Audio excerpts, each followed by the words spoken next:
Buongiorno, buongiorno a tutti e tutte, ben trovati a questa nuova puntata di Est Nord e Rovescio del Nord-Est. Oggi parliamo di rifiuti perché è uscito da poco il rapporto Ecomafia di Legambiente, una vera e propria bibbia di dati e analisi sul fenomeno del traffico illecito di rifiuti in particolare, cioè di tutte le attività criminali che hanno un importante impatto ambientale, quindi traffico di rifiuti e ciclo del cemento. Sul traffico di rifiuti in particolare c'è un dato che ci piace, che ci interessa raccontarvi, ed è quello della centralità degli impianti di stoccaggio dei rifiuti, degli impianti di smaltimento nella strategia dell'illecito. Racconta infatti Legambiente nel suo rapporto che la gestione degli impianti appare come il nodo strutturale, il punto debole del sistema. Pensate che fatto un'importante campagna di controllo sugli impianti, in particolare di stoccaggio dei rifiuti, meno della metà risultavano perfettamente in regola. Mancanze amministrative, ma anche mancanze penali proprio nella gestione vera e propria dei rifiuti.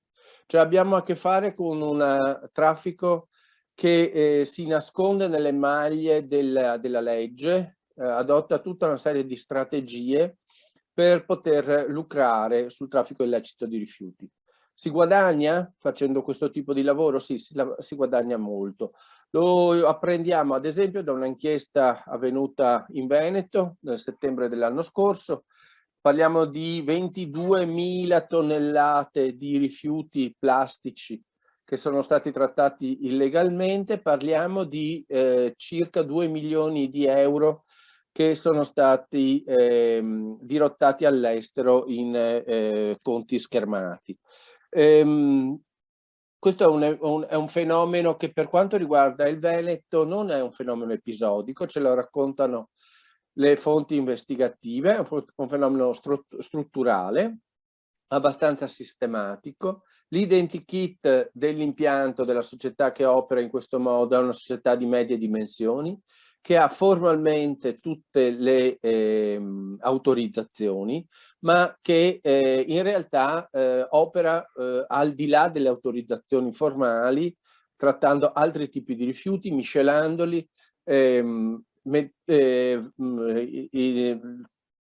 camuffando l'identità dei rifiuti stessi e in questo modo potendo accumulare le risorse di cui abbiamo parlato prima.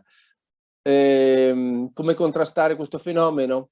Beh, più è lunga la filiera dei rifiuti, più strada fanno i rifiuti, più è facile incappare in fenomeni di illecito e di criminalità.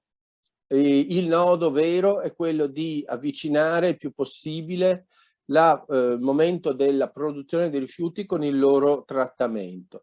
E in Veneto abbiamo anche un buon esempio, che è la piattaforma l'ecodistretto di Marghera, una piattaforma in cui i rifiuti vengono trattati, si stabiliscono delle filiere certificate per quanto riguarda i rifiuti che vengono immessi immediatamente in produzione, una volta trattati vengono messi immediatamente in produzione e diventano materia seconda.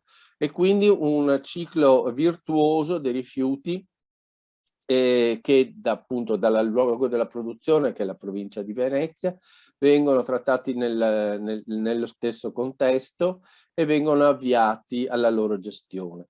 Ecco, quindi contrasto da parte delle forze dell'ordine, multe, leggi penali, quanto se ne vuole, ma soprattutto politiche sensate, intelligenti, che facciano sì che l'economia circolare, quindi una gestione intelligente dei rifiuti, possa aver luogo. Grazie dell'ascolto e ci vediamo alla prossima puntata.